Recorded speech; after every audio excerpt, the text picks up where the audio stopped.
Ви благодарам, почитувани граѓани на Република Македонија. Ова е предлог закон за измена и дополнување на Законот за прогласување на старото градско јадро на Охрид за културно наследство од особено значење. Имено опозицијата предлага во делот каде што е дефинирана контактната зона на старото градско јадро да се брише еден став од членот во кој што е дефинирано всушност што не смее да се прави во контактната зона. Значи се работи за еден обид да им се олесни животот на граѓаните кои живеат во контактната зона околу старото градско јадро. За да бидам појасен за јавноста, во 2011 година ова собрание донесе закон за всушност заштита на старото градско јадро или за прогласување на старото градско јадро за културно наследство, каде што беа дефинирани споменична целина, тоа е стариот дел од Охрид, она што се нарекува Старград, и контактна зона. Во таа контактна зона, што е околу старото градско јадро, беше всушност влезен целиот град. И тогаш ние навистина реагиравме како е можно околу старата споменична зона, околу старото градско јадро, да има контактна зона која всушност представува целиот град. 780 хектари беше контактната зона. Критикувавме жестоко затоа што граѓаните на Охрид всушност се најдоа затекнати за било каква интервенција на куќите, на зградите, на улиците, во дворовите и така натаму, требаше да чекаат со месеци од Министерството за култура во делови во кои што живеат, кои немаа никаква врска ниту со старото градско јадро, ниту со она што беше прогласено за споменична целина, оно што требаше да се заштити. Увидувајќи го абсурдот за толкава контактна зона, во која безмалку целиот град беше влезен, власта во моментите на отсуство на опозицијата од овој парламент, значи во 2015 година летото, ја скрати, односно ја смали таа контактна зона и наместо 780 хектари контактна зона, прогласи 77 хектари контактна зона, значи 10 пати помала отколку таа што беше изворно во изворниот текст на законот. Сваќајќи абсурдноста дека охриѓани не треба да бидат судени или казнети затоа што живеат во Охрид, туку и охриѓани да ги уживаат истите оние права кои ги уживаат останатите граѓани во Република Македонија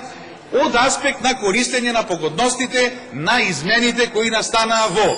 Законот за градење, Законот за уредување на градежно земјиште, Законот за експроприација, Законот за денациализација и така натаму и така натаму.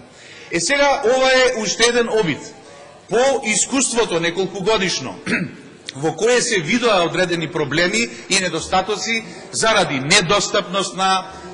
надлежните институции, заради пролонгирање на роковите, да им се помогне на оние граѓани кои живеат во контактната зона, не навлегувајќи во заштитата на старото градско јадро, односно, не навлегувајќи во ниту една одредба која се однесува на заштита на споменичната целина, односно тие дефинирани 19 урбани комплекси, од кои се состои всушност старото градско јадро на Охрид. Значи, зборуваме само за контактната површина, тоа се повторувам тие 77 хектари околу старото градско јадро. И сега да бидам конкретен, нашиот предлог е да се избрише ставот во кој што се вели во контактната зона на старото градско јадро, значи во контактната зона, не смее да се вршат земјени или други градежни работи без археолошки надзор, да се предвидуваат новоградби сообраќајници и други градежни работи без археолошки истражувања на просторите за кои има сознание дека постојат археолошки локалитети, да се изврши усогласување на висината и габаритите на новоизградените објекти на начин со кој се оневозможува затворање на визурите кон споменичната целина, а висината на објектите да се определува согласно актите за просторно и урбанистичко планирање. И последната линеја е да се изведуваат интервенции кои можат да го загрозат интегритетот на поединечните заштитени добра во радиус од 15 метри. Зошто предлагаме овој став да биде избришен? Затоа што со измените кои ова собрание ги донесе со Законот за градење, со фамозниот член 59З, на кој опозицијата жестоко се спротивстави, всушност на граѓаните во Република Македонија им се дозволува, без оглед на планот за просторно урбанистичко уредување, односно без оглед на генералниот урбанистички план, деталниот урбанистички план, да си го подигнат или надградат објектот во кој живеат до висина од 10,20 метри.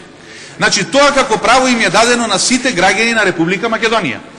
Тоа како право не им е дадено на граѓаните кои живеат во старото градско јадро, затоа што 10,20 метри значи приземје, плюс 2 спрата, плюс поткровје, а во старото градско јадро во Охрид се забранети поткровја. Значи, тој закон не важи за граѓаните во старото градско јадро, тие можат да го подигнуваат, надградуваат својот објект до 9 метри. Меѓутоа, важи за граѓаните во контактната зона. Што значи, граѓаните што живеат во контактната зона можат да ја користат оваа така наречена погодност што им е дадена и на тој начин точката дека мора да се усогласува висината и габаритот на новоизградениот објект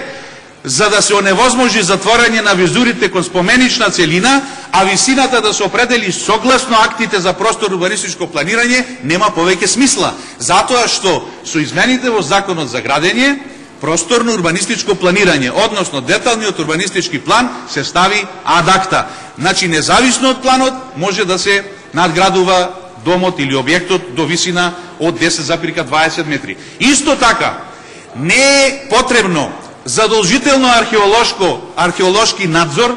затоа што релевантните институции, Завод и музеј Охрид, независно од тоа дали стои или не стои ваков став, можат да вршат археолошки надзор во секој момент. Ке ве подсетам, Свети Еразмо е вршен археолошки надзор, кај Стара Охридија е вршен археолошки надзор, значи на локации кои немаат врска со старото градско јадро. Исто така, археолошки истражувања за кои, како што пишува, има сознание дека постојат археолошки локалитети и онака се предмет на археолошки истражувања. На тој начин, нелогична е примената на овој став од законот и затоа ние предлагаме овој став да се избрише, односно за граѓаните кои живеат во контактната зона да важат сите погодности кои ги пружаат законите на Република Македонија подеднакво за сите граѓани. Инаку ќе ве подсетам дека УНЕСКО во своите два извештаи, анализа и одговор на препораките и извештај од Советодавната комисија од декември 2013 и февруар 2014 година дадоа негативно мислење. И то ќе цитирам, според стручните препораки, тоа што се гради на плаошник може да има сериозни негативни влијања врз постоечкиот локалитет и е неопходна сериозна и значајна ревизија на проектот за изградба на сосема несоодветните мегаломански бетонски армирани зданија кои државата, види чудо, таа што е најповикана да го сочува старото градско јадро, да ги заштити спомениците на културата, таа се дрзна да прави несвојствени, небулозни, масивни армирано-бетонски здања на најсветото место за охриѓани. Инаку, она што се случува во Плаошник е зло и е доказ дека државата не ги почитува прописите што самата ги донела, не ги почитува прописите што мора да бидат зачувани како завет за наредните поколенја. Ние имаме должност да се грижиме за нашето природно, културно и историско наследство и заради тоа невозможно е да се очекува граѓаните кои живеат во Охрид да бидат казнети или да бидат малтретирани со месеци да чекаат на одредени надлежни институции за да можат да си го остварат своето право да градат или да надградуваат, или да доградуваат, независно, значи, во однос на она што како закон им е овозможено на сите граѓани на Република Македонија. Од тој аспект го предлагаме ова законско решение и се надевам дека на овој начин ќе им помогнеме на граѓаните кои живеат во контактната зона полесно да си ги остваруваат своите права дадени со законите и суставот на оваа држава. Благодарам.